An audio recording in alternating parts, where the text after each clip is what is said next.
We have a thing called the Portal to the Heritage of Astronomy, which is a website that runs alongside UNESCO's own website and has information about different astronomically related heritage sites, both World Heritage and other things.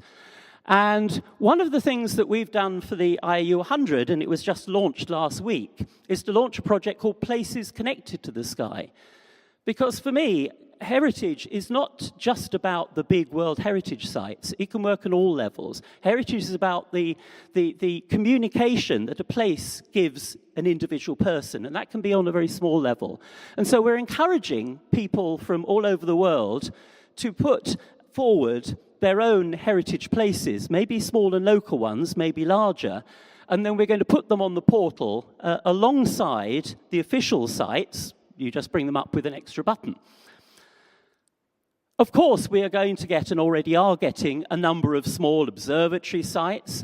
And of course, we are getting a number of sites that have a significance because of things that occurred there, such as Port Venus, where Cook observed the transit of Venus in 1769.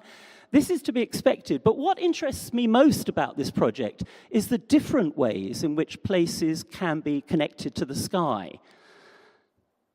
This is a beautiful one. It's a village in Italy where about 15 years ago, I think, someone produced a very artistic sundial. People liked this sundial so much that other people in the village got him to produce more of them.